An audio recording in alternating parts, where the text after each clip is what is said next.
Ladies and gentlemen, presenting the nerdiest competition ever created by the Language of Bromance team. In this corner, obsessed with Star Wars and anything with swords, Richard! And in this corner, obsessed with the Ninja Turtles and scared of anything from the ocean, Shawn! Brought to you as a Pod Bros exclusive in association with the LOB Army. Tonight's competition is a Language of Bromance draft.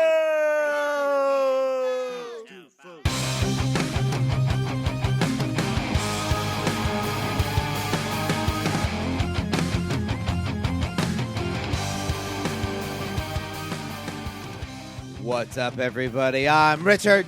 And I'm Shawn. And we're speaking the language of Bromance. A special scary bromance. So this draft episode for our favorite month of the year, October, it's Halloween month. We're going to do a scary moment draft, bitches! Yeah. Did we do this last year? Was last year just like a scary movie? We did a horror movie draft, one of our first ones about that time. Yes.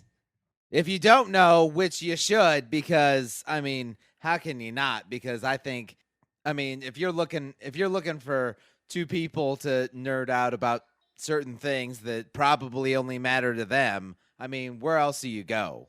So what our drafts are, so we do 7 rounds, NFL style, just like the football season that kicked off.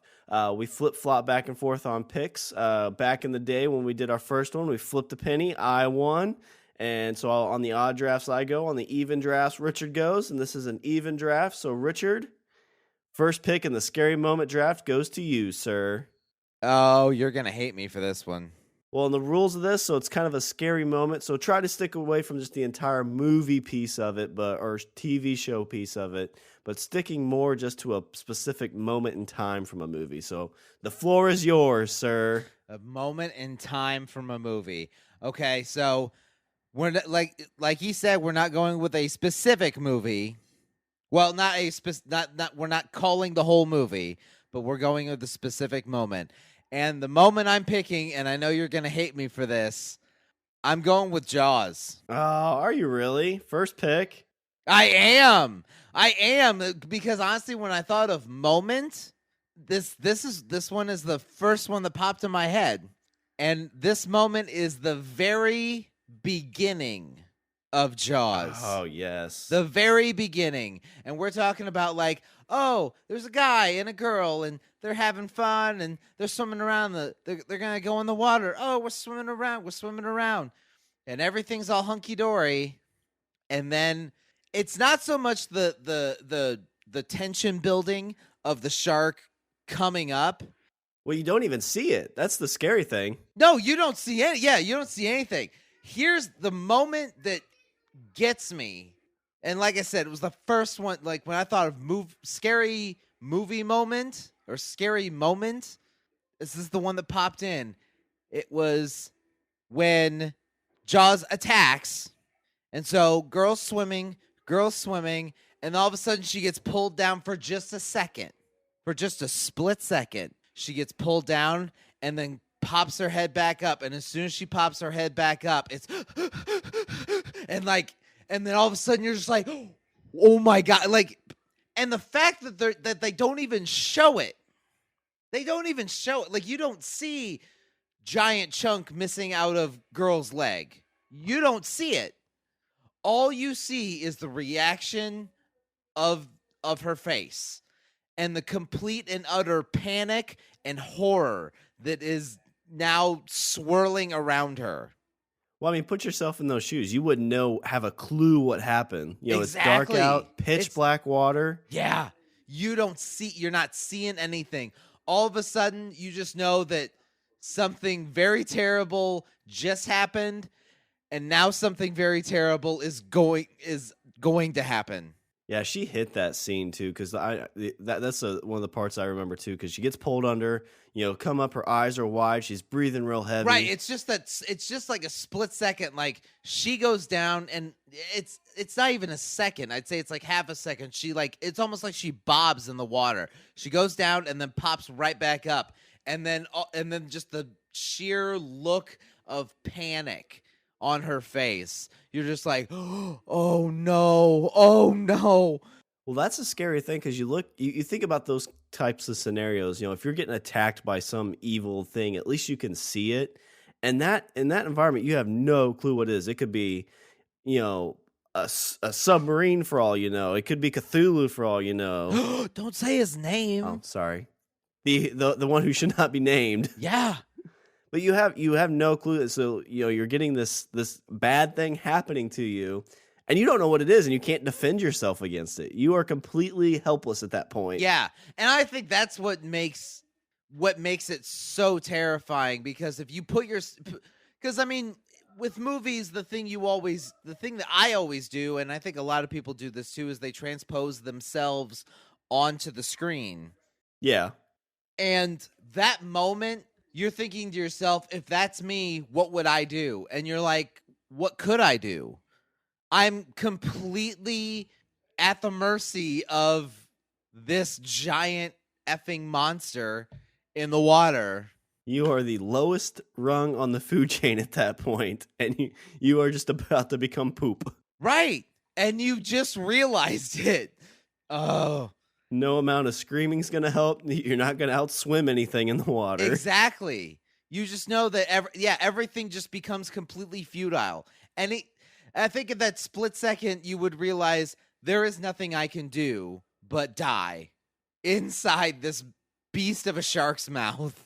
That's all I have. That's my only option. There is no other option. If you look back at the guy because the guy and her, they're going to go skinny dipping. The dude's like, I'm totally going to get lucky. You know what saved that guy? Whiskey dick. Yeah.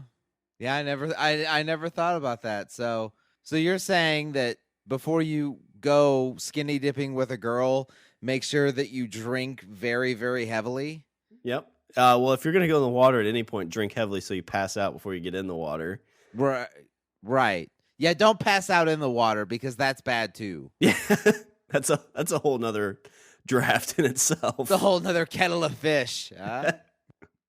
So Jaws, the beginning scene. That's a solid first pick. The opening sequence of Jaws. I think that's even before the credits, even before the opening, like the title sequence, before I think so. Yeah. Could you imagine if they played that part before you knew it was, because going into the movie, you knew it was a shark movie. Right. Could you imagine if you didn't know it was a shark movie, watching it for the first time? How freaking creepy that would be. Yeah, because then your mind's like, what is it? Is it an alien? Is it? What the fuck is that? Is there a scuba diver? What the fuck is going on? Is there a perverted scuba diver out there somewhere? Naked lady. Bubbles, bubbles, bubbles, bubbles. That's what. Yeah, that's how his dialogue comes out. That's why she was so surprised, because the bubbles were just, amazing. All right. That's a solid first pick. I'll have you know that I have 14 Jaws scenes, and I'm going to use each one of these in this draft. No, I did have Jaws on my list, so you definitely took that one from me. But going into this, I was thinking, what were the things that creep me out the most in life? Jaws is definitely one of them.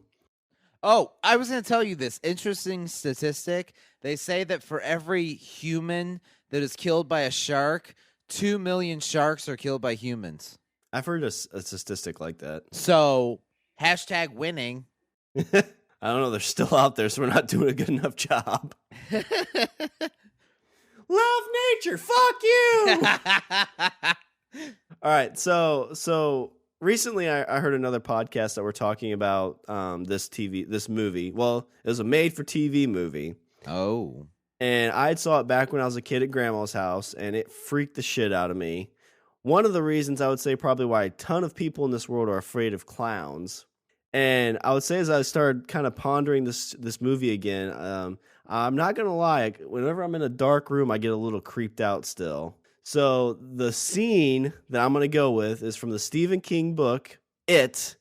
And I'm going to go with the scene. Pennywise. Yeah, the scene when John Ritter is driving back into Derry, and there's Pennywise just waving with some balloons, all happy. And once he drives by, he just points at him and gets that, "Oh, I'm going to fucking kill you, kid," look. Yeah. Yeah. Nobody likes that. Nobody likes that at all. For me, it's always the bit in the sewer. It's always the bit in the sewer where like all you're seeing is just that face. Yeah, with the kid, with Georgie. Oh. Yeah. Oh, man. So, and that's one of the shows that I think that if you didn't already have a fear of clowns, that instilled it to you really quick. And I always go back to the fact that was a made-for-TV movie. That's true. Yeah, I think that's kind of lost on a lot of people. It's getting remade as a feature film, but yeah, I think it's lost on people that it was shown in people's homes. Yeah. It was on a network. It was on a network because back then all you had was network. All right, Timmy. All right, Susan. Let's gather around for our Sunday night movie. It's about clowns. Oh, he looks so cheery. I love clowns. I want to float down the... Oh, God. Everybody go to bed. Just wait for it. I don't want to go to bed. We'll just go to the bathroom. I don't want to go to the bathroom either. There's so many scenes in that movie that creep me out. That's the one that stood out to me the most. I think it's just because of the wave. Like the nonchalant wave, and then it just turns into pointing and like, oh.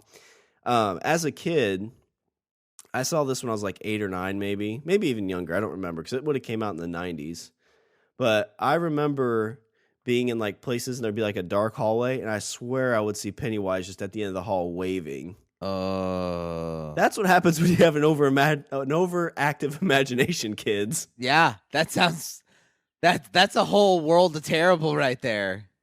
I probably freaked my parents out a ton too, because there was one time, I swear to God, I woke up in my bed and he was standing over my bed waving. Oh no! Yeah, and so I like hurriedly get out of bed, flip on all the lights in the living room, and I lay in the living room. and Mom comes out and she's like, "What the hell are you doing out here?" I'm like, "I think there's a man in my room waving at me." She rushes back to Dad. "John, go check the bedroom." John, get the gun. Just hear, "My time has come for my family." So Shawn, there was no man, but your stuffed teddy bear we're gonna have to bury. Not Skittles. I thought Pennywise was the name of the damn bear. Why would he name a bear Pennywise? Why would he name a bear Skittles? The boy's not right. John, don't say that around him. Well, he should know. Love you, Dad. Go to bed. Okay. We're still on for tomorrow, right? Trying to get your fairy dust all over me. It's pixie dust, Dad. Oh, son of a bitch, got me there. This is my son. This is my life. So my first pick, I'm gonna go with It as he drives by and he gives him a little wave. Yeah, that one's creepy. Like I said, the moment in the sewer is creepy. Also, the guy that gets killed on the toilet. Because that wasn't it, right? When does he get killed on the toilet? Wasn't there a guy that's sitting on the toilet and then something terrible happens? At the end of the first part of it, one of the guys ends up killing himself. Yeah. Not good. Because I think, because I saw that and my thought is, that's like the most vulnerable place you can be. Aside, they're swimming in the water, and then shark bites your leg off, or shark bites you, or who knows what the fuck went on down there, and then something bad happens when you're on the toilet. I can't think of anything that would be good to somebody walk in on you in the bathroom. If you're shitting, it's like, oh damn it. If you're jerking off, it's just like, all right, it's my only weapon. Fling.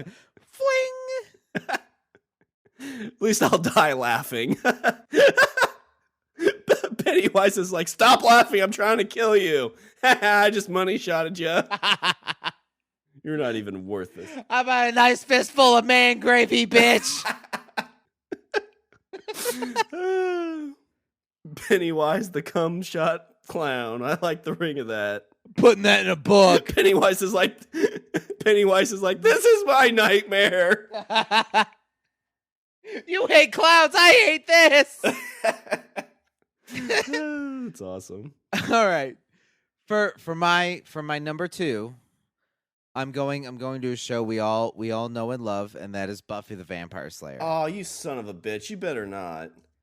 No, well, it's kind of a lesser known episode, but again, I think it goes to the whole helpless, can't do anything, can't really move, can't whatever, and creepy as all hell. There's an episode in the 5th season where a demon is summoned and comes in from, I guess, for lack of a better term, from outer space. And this demon is called the Queller Demon. And what it does is it like basically sits on top of you, vomits this kind of mucus stuff that paralyzes you, and then it kills and eats you. That's how this demon operates. It's kind of one of those it's one of their monster of the week kind of episodes. So the moment I'm going with, at the time, Buffy's mom was not feeling all that great. I think she was having some issues with her brain, and she had just gotten home from the hospital.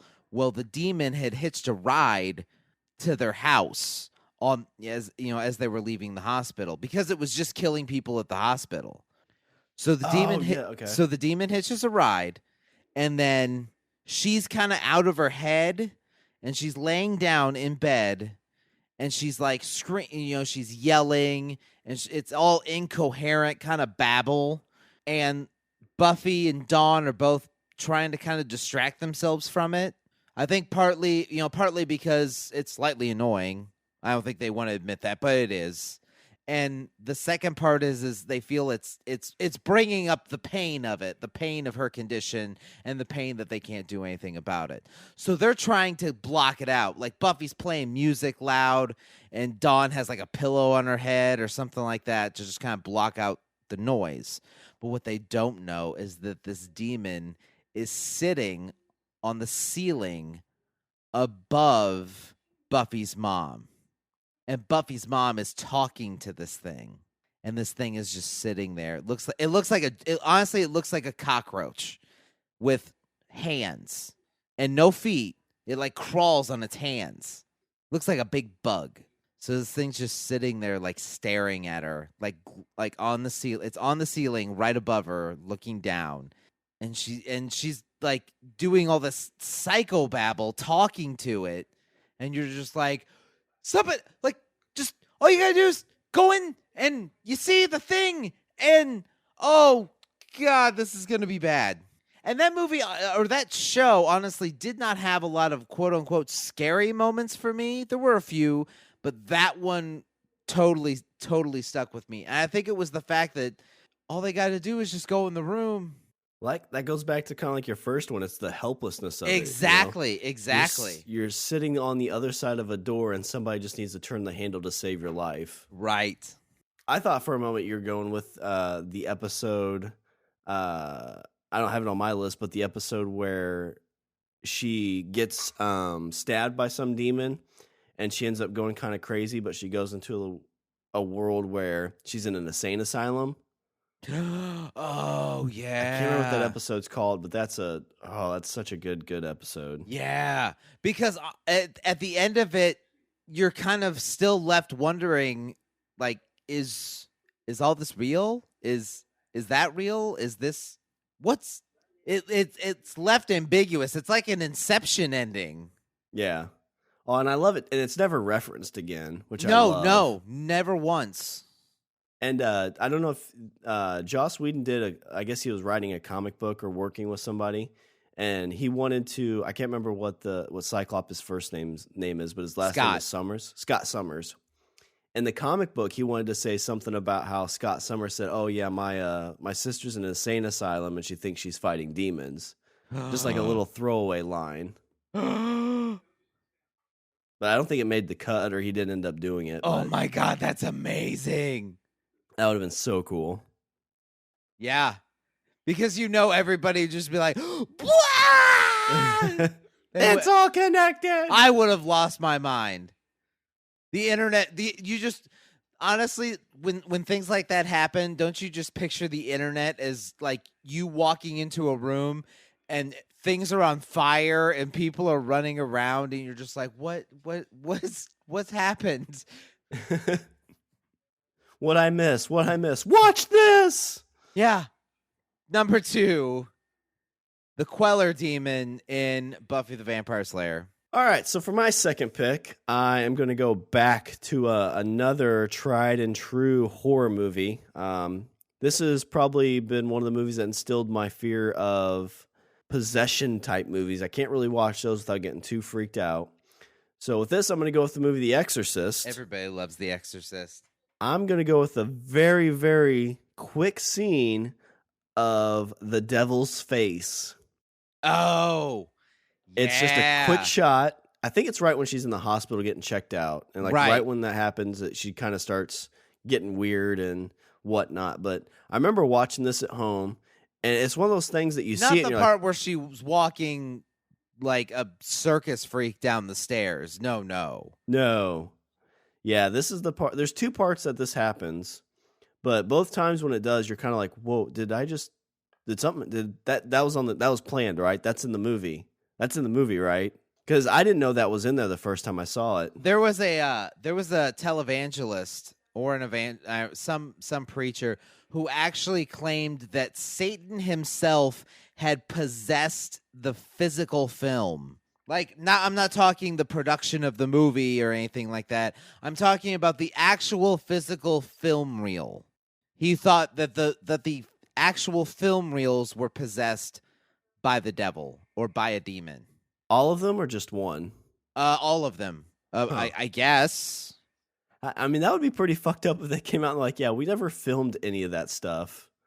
Yeah. That whole demon face bit, I don't know what the fuck that is. Light flare, fuck if I know. I wish I would have thought about it. It'd been a great idea, but no, wasn't me. It's pretty awesome though, right? I mean... Scared the shit out of me. I saw it in the first edit, and I was like, let's keep it. Who did that? And the dude that always has the devil horns came out and was like, it was me. That's Satan. That's a weird name. It's Italian. Fucking knew it. Yeah, but it always creeped me out the first time I saw that. Your mother sucks cocks in hell. And so that apparently is based off a true story that happened in St. Louis. From what I've heard, it was a boy in the actual account. It was a boy, not a girl. And so we had like a ghost hunter type guy come into my urban legends class my freshman year, and he mentioned that he's like, okay, everybody always asks me this question about The Exorcist, and I always tell them, yes, it's true. Pretty much everything that happened in the movie happened in real life, except in different places. Yeah. And so he was referencing the crucifixion or the crucifix scene. So apparently this kid decided to do something with the cross just in a very uncomfortable place. Like the back of a Volkswagen? Yes. So what did he do? I think he stuck it in his bum. Oh. I felt like we needed to paint the picture. I think that there needs to be a YouTube video of us watching this happen, just laughing. Yeah. Like, no, this is serious. Like, he's putting it in his bum. It's in his bum. That's horrible. You are a terrible, terrible person.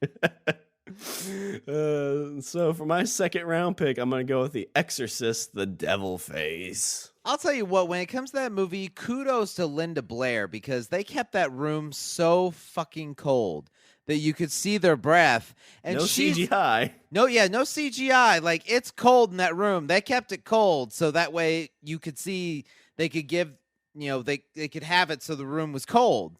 And Linda Blair, who's, I don't remember even how old she was in that movie, in that freezing cold room for hours and hours wearing nothing but a nightgown. Yeah. And then having to spit up all that green pea soup. Oh. Yeah.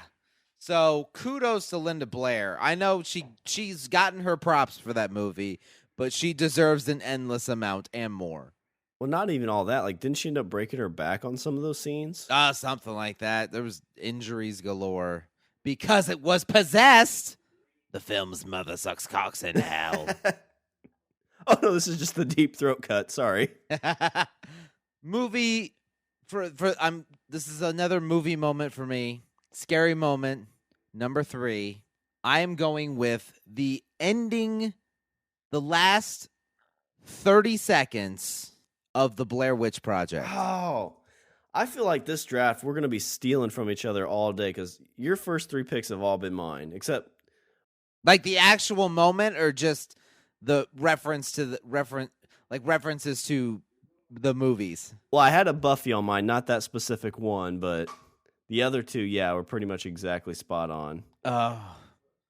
So did you see the Blair Witch in theaters when it came out? I did Okay. see the Blair Witch in theaters.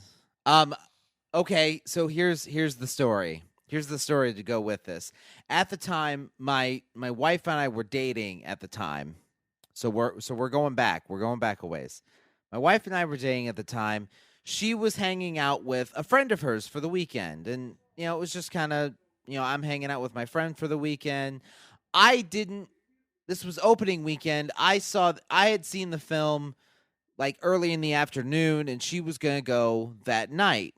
And so she said, "Hey, I'm hanging out with my friend. If you want to, come hang out later, you can, but I'll get a hold of you because I think it's going to be kind of a girls thing. We're going to camp out." So we're going to camp out and, just kind of hang out and do stuff and whatever. And at some point, I think we're going to go in town and see this movie because it looked pretty good. I was like, okay, whatever. I watched the movie by myself. And as soon as that moment, as soon as the movie's over, my instant thought is, my girlfriend is going to watch this movie and then go back to the middle of the woods. How in any way is this a smart idea? So I knew where she was staying at, so I actually drove out there, and she was like, "Hey, like, kind of, why are you here? It's, kind of a girls' weekend or whatever." I was like, "I just wanted to say I'm not totally sure if you want to see that movie because you're out here and you're in the middle of the woods and it's pretty freaky and it has to do with being in the woods by yourselves. I'm just throwing it out there." And she kind of gave me like the big girl kind of thing, like, Yeah. "Oh, well, like, whatever, like, it's a fucking movie." She lifts her shirt up a little bit, like, you see these? These are big girl panties. Yeah, totally. And I'm like, I understand it's just a movie. I totally get that. I understand what you're saying. I agree. But you haven't seen this movie. I have. I don't even want to be in these woods right now. So I said my piece, I said whatever, and I was just, okay, well, I'll leave you to your own devices. So the next day, or I think the day after, we meet up, and I said, "So, what'd you end up doing for the weekend?" And she said, "We went to go see the movie." And I was like, "Yeah?" She's like, "Yeah, we went to go see the movie, and then we went back to the campsite, and we were there for about an hour. And then we left and went to Steak and Shake and spent the entire rest of the night at Steak and Shake because of that fucking movie." Richard, there's a brown streak in my big girl panties.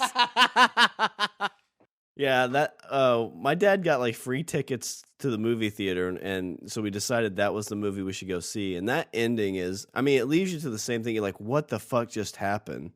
Why is he looking at the wall? Exactly, because it just cuts off, and then you're just like, what? That's it? Like, it's that and credits.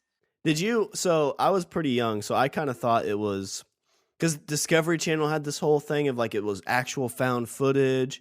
They played bits of the interviews. Well, it was kind of, when it first kind of broke that, because I don't remember who picked it up. It was I think it was a Weinstein film, right? The Weinstein Company, I think, picked it up. I can't remember. Like it showed at Sundance, and I think the Weinstein Company picked it up. And when they first put it out there, the kind of press campaign was that it was like this found footage thing. And so then that got people really like up, like oh, it's like found footage. This actually happened, and then I mean, I think it wasn't until like maybe I think the general consensus at the time was that it was real. And it wasn't until, at least from what I understood it, it wasn't until you saw the 3 cast members on the cover of Entertainment Weekly, and this was like maybe 3 days before the premiere, like before their big screen, before their major theatrical premiere. They were on the cover of Entertainment Weekly, and it wasn't until that moment that then the general population was kind of like, oh, it's not okay. So it's just shot in a way that it's like found footage. Yeah, I was still pretty young and naive, so me going in and like I don't remember when I finally realized it wasn't real. So because I went into the movie knowing it wasn't, because I had seen the Entertainment Weekly cover. But that's, I mean, I don't know if I was in the minority of that, but a lot of people went in there, walked in the door, assuming that this was actual footage from these 3 kids that go into the middle of the woods and they're shooting this documentary about a crazy old witch, some scary ghost story, and then bad shit happens. It's like, why are we looking for these kids? Oh, they're there. They're on Entertainment Weekly. Right. But the whole movie, see, okay, and I think when we're talking about the last 30 seconds, they set it up in the very, very beginning of the movie. Like when the first like 30 minutes, they set it up. They set up what makes the last 30 seconds so terrible and so creepy. They're doing an interview with a guy, and he's talking about, these crazy things that happen and these murders that happen. And he tells this little story about, how these people were being killed and stuff like that. And it almost sounds like a throwaway line. Yeah. Like it's kind of given out as like, yeah, we're telling you this stuff, but they don't put any emphasis on it like it's something that you need to know. And like I said, it's just kind of a throwaway line. But then when you get to the last 30 seconds and they're walking through the house and she goes into the fucking basement and you see the dude standing in the corner, all of a sudden even though it was just like a throwaway line that you had heard an hour ago, it just pops in your brain as clear as day, and you're just like, oh, I know why he's doing that. Well, it's kind of probably like her reaction, like it hits her all of a sudden, and all of a sudden, whack. Yeah, and it hits the audience at the same time, because she sees it, and she realizes what's going on, and then at the exact same moment, the audience is like, oh my God, this is what's gonna happen, and then thud and credits. And that's what you're left with. You don't see anything after the camera falls down, right? I can't remember if it points towards him at all or not. I don't think it does. Okay. I might have to see now. I think I have to go back and rewatch it, or at least rewatch that last bit. But I don't think it does. I think the camera just kind of falls over, and then it's like you see like the light from the camera is like reflecting into the it's like flaring the camera lens, and then it just goes black. And that did also give us the greatest scene ever, where she's doing the I'm so sorry scene. Yes. With the perfect snot bubble rolling down her nose. That hasn't been parodied in any parody scary movies not at all. At all. I wish someone would, because I feel like it's ripe for it. Yeah. I think we're probably the first ones to ever figure that out. There's got to be a Blair Witch porn out there somewhere. Yeah, there is. And Oh, it's called The Bear Witch Project. Okay. Is it a gay porn? No. And you're welcome for that. I don't know how I know that. Don't ask me. So third pick. Third pick, Blair Witch Project, The Last 30 Seconds, the ending. All right, so for my third pick, I was kind of debating on this one because I think it would be an awesome money shot pick. But the way this draft's been going, I'd be a little nervous you might steal this from me. Oh. So this is a movie that I think would probably say is what brought you and I together as friends. Oh. We've told this story way back when. We did. And at one point, sometime, you said, hey, you should check out this movie. It's the great Wes Craven's first movie, I believe. And you know what? I feel like that's nice because I think it's a good way to honor the man. Yep, he just passed away about 2 or 3 weeks ago, and we were very his first sad. movie was the movie that brought us. If it wasn't for Wes Craven, we may not be friends. Oh, that's right. And you know what's funny is my next pick is also a Wes Craven movie. Oh, nice. So, but I'm going to go with Last House on the Left, and the scene I'm going to go with is the scene at the lake when the mom bites the dude's dick off. oh my God. That is the most horrifying, scary thing ever. Right? Every man that has ever seen that scene is just sitting there, just mouth agape. I think every man is just, they watch it, and then in their brain they're going, why did they do that? Can that happen? Could people do that? Is that possible? That's not possible, right? They can't do that. They can't do that like for real in real life. No. And you know, every girlfriend was like looking at their boyfriend at the time, like, "Can we go down on you tonight?" No, God, no. Don't touch me. Don't touch me. Don't look at. Just sleep on the other side. Just roll. Just don't even look at me right now. I can't deal with. I can't. No eye contact. Just sitting there going, chomp, chomp, chomp, chomp. In the fetal position, crying. Well, and that's a very helpless situation too, because once that chick, chomps down, there's no pulling away. Yeah, what do you? Yeah, exactly. If you're that guy, what do you do? What do you do? Pull away? Obviously, you can't. I mean, you gonna hit her? I don't think that's gonna make the situation better. Well, isn't there a scene from Shawshank where the guy says something about, like, listen, if you try to make me go down and stab me in the head, I'm going to chomp your dick off or something? And then the guys are like, whoa, whoa, whoa. That's too much. That's uncalled for, sir. That's not possible, is it? Flag on the play. You can't do that, really? You wouldn't. You wouldn't. I thought we were friends here. Oh, my God, that's so horrible.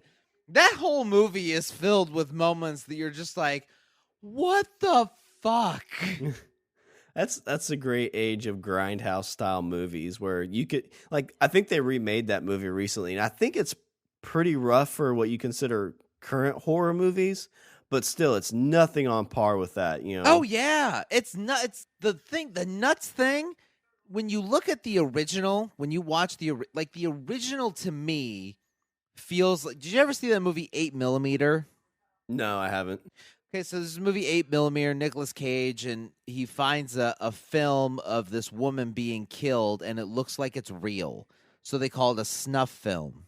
The entire movie of Last House on the Left feels like one gigantic snuff film to me. The whole thing is so. I don't know if it's the way it's shot. I don't know if it's the grain of the actual film itself, but the whole thing feels like it's shot on a camcorder, and you're just capturing these moments that are actually happening. Well, I love the stuff that they put in there too. It's like, remember, that when you're watching this, just repeat to yourself, "This is only a movie. This is only a movie." But that's the genius that is Wes Craven. I mean, he owned I don't know if you say he owned the 70s, but he had a pretty big staple in the 70s, owned the 80s, owned the 90s. He totally owned the 80s. I would say he probably owned the 90s too, because he kind of brought it back. He did. Yes, he did. But so my third round pick, I'm going to go with the film Last House on the Left, the original. I guess it's the pool scene where the mom is biting off the dude's wee wee. Oh. Oh yes. Ow, ow, ow. Oh, stop it. Because now I'm thinking about it. So, like, we never answered that question though. That can't really happen, right? I think it can. I think I think we should just tell ourselves that it can't, so that way we all feel more safe in our own lives and relationships. just repeat to yourself. This is only a blowjob. This is only a blowjob. Why are you saying that? Nothing. It's just it's a mind trick. Just keep going. It's fine. It's fine. Are you using your teeth? Are you using your teeth? Oh God! Whoa. Oh. Whew. I'm sorry. I thought I saw a spider. All right. For my number 4 pick, I'm also going with a Wes Craven movie. We've talked about how he he really did he own the 70s? I think towards the end, I think he did, between Last House on the Left and The Hills Have Eyes and stuff like that. He's definitely top 5 in the 70s, I would say. Yeah. Totally owned the 80s by inventing Freddy Krueger, which is literally the stuff of nightmares. Literally the stuff of nightmares. But the moment I'm going with is the next complete and utter amazing film that he made in the 90s and brought the horror genre, I think, back to what I would consider to be like a money-making blockbuster, not blockbuster, but a viable thing to put on screen. The movie I'm going with is Scream, the original, the first one. Another one off my list. All right, which part? The part I'm talking about is the beginning of the movie where Drew Barrymore, who at the time was a well-established actress, and her parents come home and find her dead in the tree. That moment. Because in that moment, the entire horror film genre as you knew it completely turned on its head. And here's why. Because in the very beginning, right there, every single trope of every horror movie you have ever known, including the ones that Wes Craven himself had made, the horror trope had been broken because the pretty girl died. The pretty girl was not only killed, she was the first to be killed. The pretty, well-known actress was the first to be killed. Yeah, he was good. I mean, Scream 2, didn't that have Sarah Michelle Gellar in it? I don't know. It's been a while since I've seen Scream 2. But at the time, we're talking about Scream 1. Like I said, Drew Barrymore, very well-established actress. I mean, she was, at the time, I would say probably had stars. She was considered a star. She had star status. And they killed her. And in that moment, you're like, well, if she died, then I get anybody can die. Because that's what went through my mind. Is I see Drew Barrymore on the screen, and I'm thinking, well, she's not going to die. She's the well-known actress. Yeah, she's the main character. Yeah, she's the main character. She's the well-established actress. They're not going to kill her because they've paid her a bunch of money so they're going to get their money's worth. Nope. 10 minutes, and she's dead. Well, I think that was a big part too, like the voice on the phone. And that goes back to that helplessness because she's running away right as her parents are coming home. It's like, oh, I'm safe. My parents will save me. Yeah. Nope. Yeah. Shark in the water. Shark in the water. And dead. And then not only dead, but then presented to her parents. Oh, yeah. But I guess the point I'm making is that it wasn't just the helplessness of the character, running around the house, and you think you're safe in the house, and you're just talking to a voice on the phone. It's kind of like that older movie, The Babysitter, where creepy voice on the phone and whatnot, and you're thinking, oh, it's just a voice on the phone. Yeah, it's not the voice on the phone, and you start seeing like shadows move behind her and shit, and you're just like, oh fuck. But even then, at that point, you're still thinking it's like every other horror movie you've seen. she's going to make it somehow. She might get hurt, but she'll survive. And then you see the parents pull up in the car, and then you're like, okay, everything's going to be fine, and everything's not fine. No. But it's the meta of that. It almost broke the fourth wall for me, that movie. And that moment kind of broke the fourth wall for me, saying this isn't like every other horror movie I've ever seen. This one isn't like every single scary movie I've seen. This is something completely different. That was the whole hand over the mouth too, because the guy came around and caught her, and so she's dying silently as her parents are, taking in their leftovers and going inside, getting ready to see their little baby. So good. So good. Yeah, he definitely brought it back. I mean, like I said, he brought that back to where horror movies were viable at the box office. And for me, I felt like it completely reinvigorated the entire genre, because because horror movies that kind of fell into these tropes, the pretty young movie starlet doesn't die. And they actually parody those tropes in the movie. Yeah. By referencing other scary movies. It's fucking brilliant. So amazing. So there you go. Moment number 4. The death of Drew Barrymore in the original Wes Craven film Scream. So yeah, I'm gonna throw that out. It's another one you stole from me. So this has been the draft where I think every one of your picks is a steal from me. Well, then I'm doing quite well. So yeah, so you got to pull something out good. All right, so I'm gonna go for my 4th round pick. I would say this is probably a guy who was reinvigorated by a lot of that Wes Craven-ness. I'm gonna go with Eli Roth's very first film. Ooh. I'm gonna go with the movie Cabin Fever. Oh, this was on my list. And I'm going to go with the scene where the dude from Boy Meets World, Shawn from Boy Meets World, falls into the little reservoir on top of a corpse. So this is the whole idea, is like, right as he's falling in the water, he's like, fuck, it's in the water. Yeah. I'm getting out of here. Oh, nope, bad ladder. Wah, wah. Oh, God. It's the same thing, kind of like some of these. It's just a complete helplessness. Like, you just realize that you're fucked. Yeah. And it's that moment where, like, it's almost like you reach your arm out. Like, no, wait. God. Did it get in your mouth? Did it get in your mouth? That one's good. I thought you were going to go with a totally different scene in that movie, but that one really, like I said, it's that moment where you put your arm out and you're just like, no, wait, and you almost, like, you close your eyes at it, and it's not even because it's like you're just going, that's over. Yeah, it's the whole, like, you break a glass accident. It's like, if I just would have pushed that glass a few inches off the edge of the counter, it wouldn't have broke. But yeah. Now my favorite turtle glasses broke all over the floor.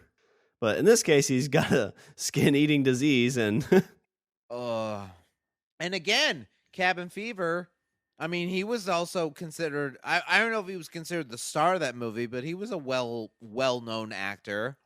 Yeah, I mean, that's one. I mean, all the main characters didn't really make it through that flick. And it's the same. I mean, it did a lot of the good trope stuff, I guess. There's still an ending that leads to another. But yeah, it's what I love about those movies and kind of like zombie movies. Honestly, I feel like if anybody could pick up the torch that Wes Craven had left behind, I would have to go with Eli Roth. I think it's not really so much that I feel like Eli Roth is on par, but I feel like Eli Roth kind of has that similar brain and that similar kind of cavalierness and maverickness to his filmmaking, where he's not really worried about whether or not his audience is comfortable. Yeah, he's okay with pushing the envelope. I mean, you've seen that in a lot of his flicks. Yeah, obviously Hostel and even Cabin Fever. Like, the scene I thought you were gonna pick is the scene where she's shaving her legs. Oh, that's a rough one too. Oh, Well, there's the scene where he's getting busy with her, and her like her skin. Or no, he starts to go down to Lady Town and yeah. yeah. Oh. He's like, "Oh, is it that time of the month? Well, I can get some towels." Oh. Oh God. But there's going outside of that part too, but there's just the isolation of, being, you're stuck in this place and you've been quarantined basically. Your people are pitted against themselves because they don't know who's sick or how you get sick, and it's just such a great flick. That's what kind of brought me full circle back into horror movies. But so yeah, for my fourth round pick, I'm gonna go with Cabin Fever, Falling into the Reservoir. All right. So my pick number 5. Pick number 5 is actually not really considered a scary movie. It's more kind of an action-y kind of movie. But there is one bit in this movie that I saw as a child and was totally like, what the fuck? And that moment, the movie, and as soon as I say the movie, you're going to know exactly what I'm talking about. The movie is Indiana Jones and the Temple of Doom. Oh, okay. And the moment I'm going with, of course, is the reaching in and pulling out a human being's heart from his own goddamn body and holding it in his hand, and the guy's still alive. No, it's no more of a fuck you than look at this bleeding heart of yours I'm holding. Yeah. Molaram Suralam. And in he goes. And they show it. You see his hand go in, and the guy's screaming. You're just like, ah! Well, if that's not bad enough, we're going to put you in this pit of fire and let you burn alive. Right. And how will we know that you were burning? Because your heart will catch on fire while still beating. How does that feel? Oh. Blow the ashes back in there, yeah, bitch. Oh. And then they just pull out the smoldering cage. So, lunch, everybody? So we're going to take a quick 15. Smoke if you got them. Did you watch? Okay, so you know what I'm talking about. Did you watch the movie when you were younger or older or? Yeah, I was pretty young. The scenes that always got me in there was the snake scene and the bug scene. Those always bugged me a lot. Oh yeah, where they're sitting down to the meal. Oh yeah, that part too. Yeah. Oh, that's what I thought you were talking about. They sit down to the meal and they cut open the snake and the little snakes pop out of it. Yeah, I forgot about that scene. I was talking about the one where he falls into that little cavern and there's nothing but snakes in there.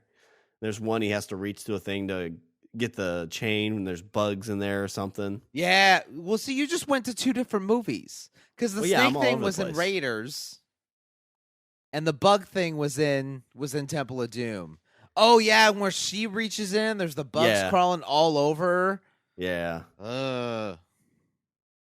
Yeah, those things bothered me more than the human heart part. But I mean, I can see the creepiness of it because you have this weird dude making a weird chant. Yeah, and then he jams his hand inside your fucking chest. And then pulls out your heart. And then, I mean, your first thought is, holy shit, I'm not dead. And then your second thought is, he's holding my heart. He is literally holding my still beating heart in his hand. It's the love story nobody asked for. But there's also, I mean, there's scary moments throughout that whole trilogy. I mean, let's go ahead and recognize them all now. I don't know if you have any moments from the Indiana Jones trilogy in your list. I didn't have any. I mean, I could see that one definitely. There's the heart pull. There's the dinner where they cut open the snake and stuff like that. In Raiders where they open the ark. Yeah, I was just gonna say that one was pretty creepy. Oh, face is just melting. Oh my god, his face melts off, and they show it bit for bit. You see, the guy's they just cut between the two, and the guy's just screaming, just and then you just see white and then red. Oh, so creepy. Also in the third one, in Last Crusade, where the main villain drinks from the wrong cup and instantly ages. He puts his hands on the girl's shoulders, and then his hair like grows out super long, and his skin starts to wither away, and then it melts away, and then all it is the skeleton that then crumbles into dust. And say they only really had just the Raiders and the Final Crusade. Those are the only two that had a real religious background, right? Because the middle one was... Well, the middle one had a religious aspect to it. Okay. It just wasn't Christian-based. The middle one kind of leaned more towards Hinduism, because you had Kali, who's, considered the evil Hindu god, and you had the Thuggees, which were, this evil cult that actually did exist. It was this evil cult in India, and then you had like the British fighting the Thuggees and blah blah blah blah blah. The Sankara stones and were in Temple of Doom, which is like a Hindu relic, and so yeah, there you go. Pick number 5, the Temple of Doom. I don't know if we're gonna call it the heart pull. I don't know. I don't know what to call it. I just have it as human heart. I don't know, but there's a guy that has a human heart in his fucking hand. All right, so my 5th round pick, I crossed this off my list because we already have one from this TV show, but I have to pull it in. I cannot put this on my list. Okay. So I'm gonna go with a Buffy the Vampire TV episode, but I'm gonna go with one that again kind of shows the helplessness of the situation. Oh, I think I know where you're going. But keep going. And I thought you were gonna pick this one. I'm gonna go with the Hush episode. Oh. As you open the door and the surgeons are standing there just with these creepy ass, pale smiles. Oh. Have you pulled down on your bed? You're trying to scream and you can't. And they're just smiling, handling a scalpel back and forth. Yeah. Oh, handing each other the scalpel. Oh. God, I mean, that episode honestly put forth a fear that I didn't know I had until I saw that. I didn't know this thing even existed. Yeah, Now I'm scared. You're like, Thanks. I didn't know that I should be afraid of this, but now I am afraid of this. Thank you. Thanks, Joss. Thank you, Joss. You're a pal. You start coming down with, oh man, I'm starting to lose my, oh shit. Oh because shit. Is that not the stuff of nightmares? The fact that you would be held down and mutilated and your heart would be cut out and you can't call for help. You can't do anything. Yeah, at least in Indiana Jones, when your heart's getting pulled out, you can scream and holler. And you're screaming and you're yelling. I mean, you're surrounded by a bunch of evil priests that don't care, but they're still hearing you. At the very least, they're like, shut the fuck up. There's at least some annoyance. These guys are just like, man, just going along my day. Whatever. They got their big grin and smiles. They don't give a shit. Oh, no, you cut the heart out this time. No, I insist. You cut the heart out. All right. That's the impression that you get from them. Yes. From the way, because he hired professional mimes. Oh, really? To play those parts. So those are actual, those are mimes. So who better to convey, emotion and emote without saying a word? Who better to do that than mimes? And mimes are creepy. You know why? Because they're one step away from clowns. Yes, they are. They're just quiet clowns, which right? is even They're creepier. Just to the right. They're clown adjacent. At least when the clown's coming after you, you're yeah.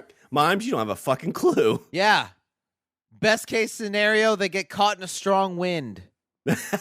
or an invisible box. Or an invisible box. I guess that's your defense. You start putting up invisible walls. You're just like, well, it's hard. Okay, I guess trying to mimic putting up an invisible box. It's not something that we should do for our podcast. But so yeah, you get the impression. You put out an outline of a box. Mime gets trapped in it. You flee to safety. Get a rope, hang them, and all's good. So for my 5th round pick, I'm gonna go with the Buffy episode Hush. The scene where the college guy's opening the door and getting a nice little hello from the I don't know what they were called, but the evil bastards. Okay, I didn't have this moment on my list, But it's another Buffy moment. Honestly, another really good one is in season 7. Willow comes back to Sunnydale after spending some time away, and she gets captured by this demon that renders her paralyzed. And so she's laid out in this cave, and this demon is slowly peeling off her skin and eating it. Oh, yeah. I forgot about that episode. Oh, that one gets me too. Joss really liked the helplessness, didn't he? Like, basically, you get to sit here and watch your demise and can't do anything about it. Oh, so bad. So, yeah, I just felt like I should throw that one out there. So I guess really, like, earlier I said there aren't a lot of scary moments in Buffy, but I guess we just named off like 4 of them. Yeah. So I guess there's that. All right. Pick number 6. This is a movie, kind of a lesser known movie. I want to say it's a John Carpenter movie. The movie is called In the Mouth of Madness. And I don't know if you've ever seen this movie. I don't think you have. Like, I don't think we've talked about it. There's a scene in the movie where there's this older lady who's running this hotel. And, like, the whole town's kind of creepy. Like, the whole town is... It's basically a town that kind of comes from the imagination of this book that all this, like, weird, evil shit happens. And this guy goes to this town to try and find this author. And the town isn't even really supposed to exist, but somehow he manages to find it. And the lady that runs this little bed and breakfast, I guess, super old. She's been in other stuff before, and I can't think of any of it right now. But in one of the books, she is apparently like this demon from some nether region, other world with tentacle arms and stuff like that. And at one point, when shit starts going awry, he's like running from the hotel, and he looks through one of the windows and sees this old lady with these evil tentacle arms chopping her husband to bits with an axe. Jeez. And I saw that, and even though it, they kind of like foreshadow it because they're like, oh, in the book, in this book that the author, that the weird creepy author writes, blah blah blah, but you see it and you're just like, because I want to say, I guess the reason it kind of struck me is because the actress that plays this old lady, she's always known as being like sweet old lady. She's always in the movie as like sweet old lady number 4. And then you see her with tentacle arms chopping her husband to bits with an axe. There's also another bit where the girl that this main character is with goes to this evil church to find the author. And then then there's all these creepy kids. And creepy kids are always creepy. And the creepy kids are looking at her, and they're like, "You're our mommy." And they all have like these disfigured, like demon-y faces. And they're like, "You're our mommy. And you know what today is? Today is mommy's day." Oh, God. Oh, so bad. So what's your scary moment, the kids or the tentacle lady? It seems like you got two. Yeah, I'm kind of tied between the two. I guess if by saying it out loud, I feel like I should give the edge to the kids. Yeah, because creepy kids are always creepy. I was gonna say, if you didn't take that was just gonna be my next pick. you just describing it to me made it horrible. I'm not gonna be able to sleep tonight. So there you go. Pick number 6. In the Mouth of Madness, creepy kids. I don't know. Creepy kids. I like it. Yeah. So here you go. So my 6th round pick, I don't know if you've seen this movie or not. This was kind of, again, during that 2003 to 2004, 5-ish time frame when I was just huge into, like, scary movies. This was one based on a true movie or a true event in Australia. This is the movie Wolf Creek. I don't know if you've ever seen it or not. I didn't, but I've heard about it. This was Australia, right? Yes, Australia. It was a guy in the outback, a couple kids who go to this supposed meteorite or asteroid hit kind of thing. So it's kind of like an indention. Okay. Power goes out on their vehicle, and they get picked up by this nice guy from the outback. Well, he's not such a nice guy. Oh, it's like it's a lot like oh shit, what movie is it? Wrong Turn. Yeah, similar. Okay. So the scene I'm talking about, one of the girls escapes, and she's running down the road, and this car comes down, and it's this older gentleman. He's like, "Oh my God, what's wrong?" You know, you think she's found safety. This guy's gonna save her, and so she gets in the car. He's like, "Oh, I'm gonna get out and get a towel, and I'm gonna help you out." And he opens the trunk up, and you hear, and you're like, "What the hell was that?" And he looks up, and in the water bottle he has, there's a hole through it. Oh no. And the next thing you see is a scope with some crosshairs on him, and you see a muzzle flash, and then just. Oh. So this girl's like in the back seat crying, thinking like, "Oh my God, I'm finally safe." And there's quiet, and there's just blood dripping down the side of the window. And she gets out and sees the scene in front of her, and it's just like, oh, it's just that helplessness again. It's like, I am fucked in the A. I am totally effed in the A. So for my 6th round pick, I'm going to go with Wolf Creek, the sniper scene. Ooh. I like it. It's a good flick. I mean, it's one of those that kind of surprised me. Because it's like 30 minutes before I think anything bad starts to happen. You see this jolly old outback guy, and there's another scene where you're like, "Oh, it's Crocodile Dundee." I love that movie. He makes a reference to that. Oh, so that's awesome. They're sitting around this campfire because he's like, "Well, I'll get you into town in a few days or so." I can't do an Australian accent. That was terrible. But so. So the one kid, the guy, he's like, "Oh, you're kind of like Crocodile Dundee." And he's like, "That's not a knife. This is a knife." And the guy reaches back and pulls out like a fucking Bowie knife. He's like, "You mean like this one?" And the kid's like, "Oh shit, yeah." Yeah, just like, please put it away. I think he makes that reference as he's about ready to kill one of them too. So. Oh, that's awesome. Yeah, it's a really, really good movie. All right, are we at the? Oh, no, we're at the end. Yeah, this is money shot territory. Oh, shit. Okay. We've been doing movies. We've been doing television shows. I feel like I should be the one to do something from a game. Okay. I'm guessing Super Mario Brothers. Close. The game I am talking about. And you can actually, anybody, you guys can go and download this game. I'm sure it's like super cheap. I'm sure because it's a super old game. I'm sure you could probably find it for like $5 or something like that.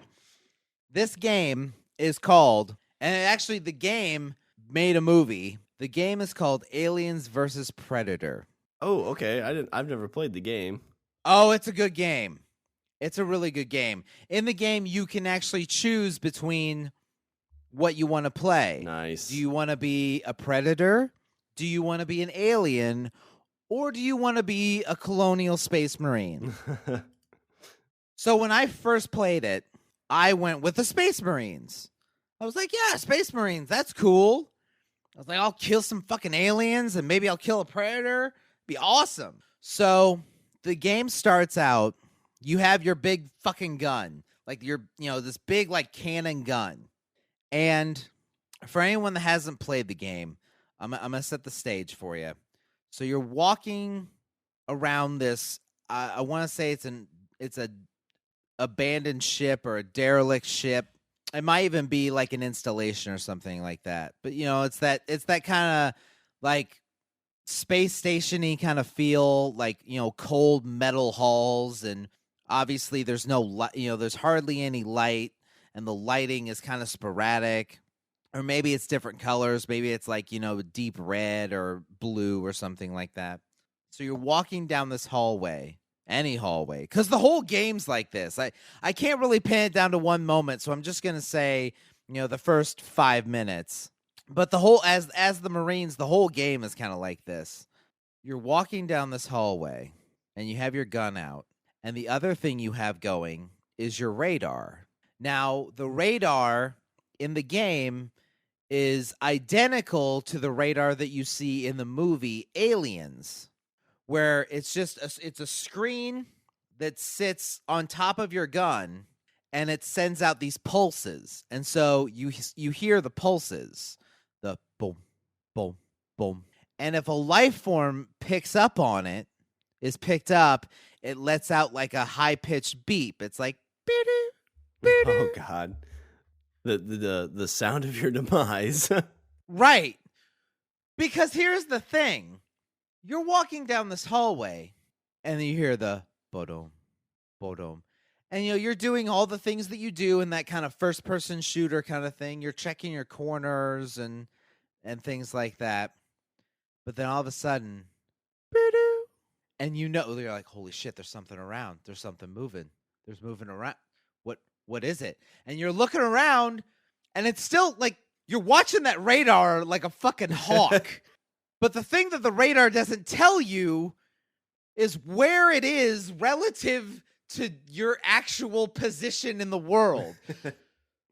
So I have to look, because I had it for PC.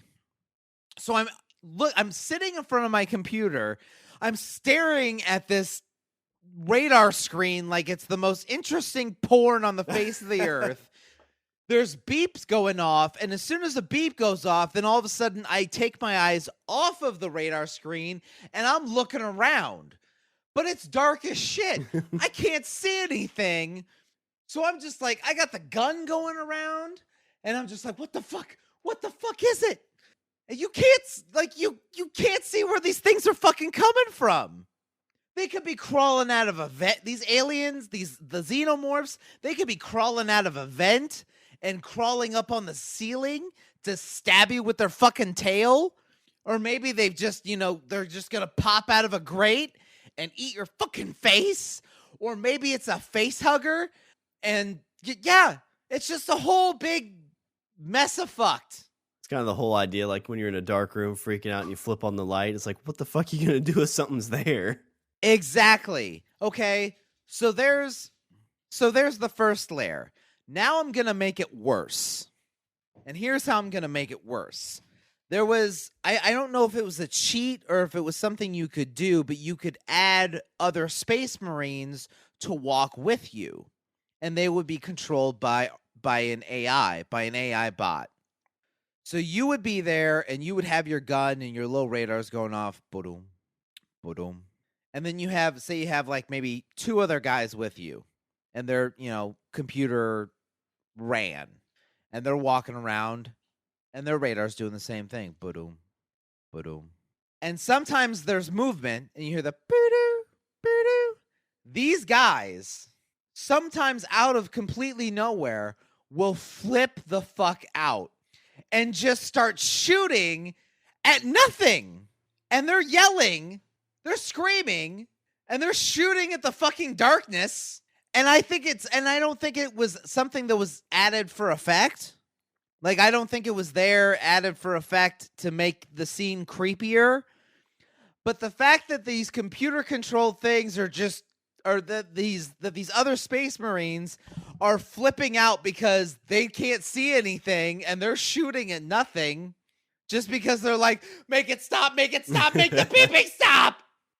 If the AI's freaking out, maybe I should too. Exactly, because that's a fucking computer. And as far as I know, I think it's probably smarter than me. And it's flipping out and shooting at the darkness. Meanwhile, I'm sitting there, I'm like, well, if it's gonna shoot, I'm gonna shoot at it. And so you just start shooting randomly and then dead because Xenomorph comes down from the ceiling and eats your face. Yeah, you just need to walk behind him and use him as cannon fodder. Oh my God, that game creeped me out so bad. The first time I ever played it, I was at home and I was in the dark. And after 20 minutes, I had to flip the lights on. I had to at least play it with the lights on. Oh, it's so creepy. So yeah, so there you go. There's my money shot. Aliens versus Predator. I'm going to go with the first 5 minutes. The first, 5 minutes. Okay, that's a good pick. I mean, that makes me interested to check out some like YouTube videos on it to see what it's like. They made they made a sequel.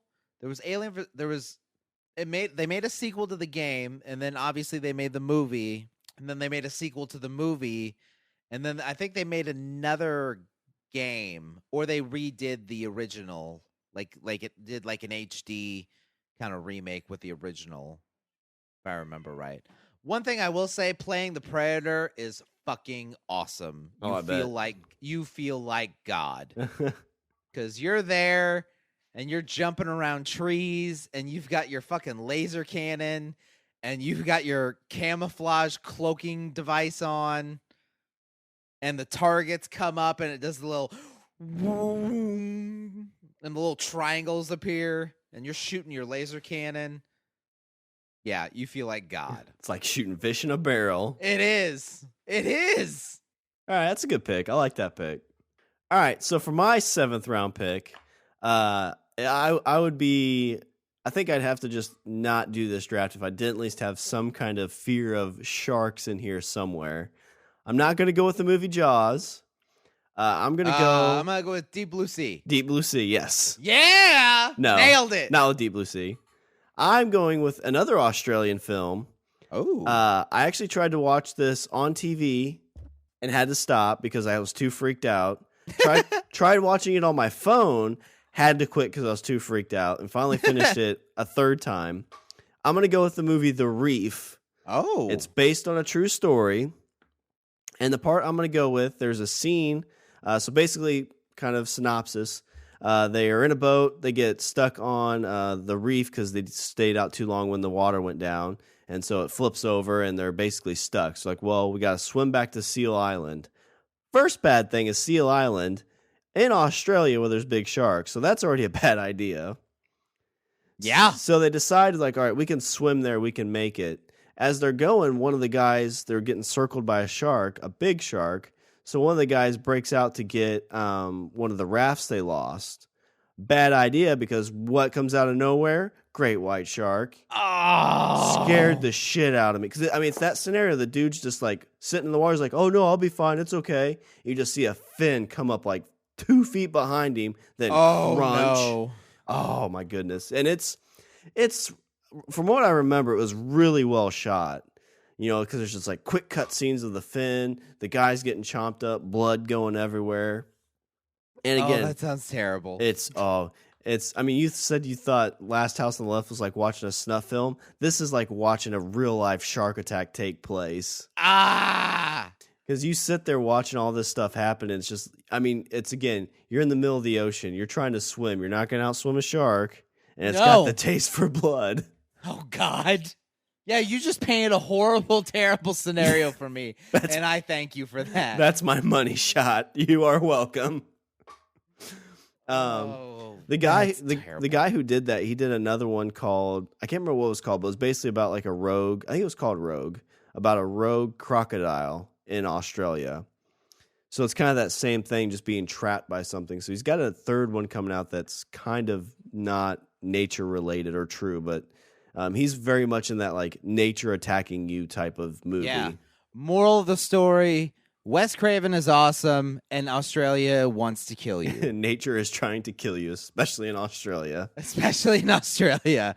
All right, so I only have 2 that I didn't pick, so I'm going to throw those out real quick. I had 28 Weeks Later, the opening chase scene, and then I had Saw, the kidnapping scene where the guy opens the closet and the whatever mass thing they had jumping out and grabbing him. Oh, yeah.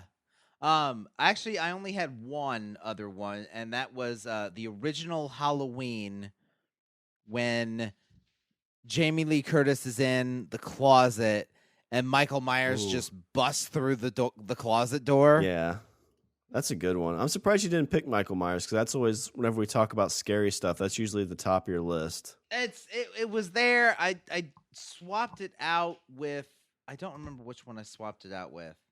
I had it in the list, but then I swapped it out with something else that actually is on there. I'm not sure which. All right, so I'm going to run through these picks real quick. So I'll start with yours, Richard. So your first pick, you had Jaws, the beginning scene. Your second pick was Buffy the Vampire Slayer, the Queller Demon. Your third pick was The Blair Witch, the ending scene. Your fourth pick was Scream, the Drew Barrymore in the tree.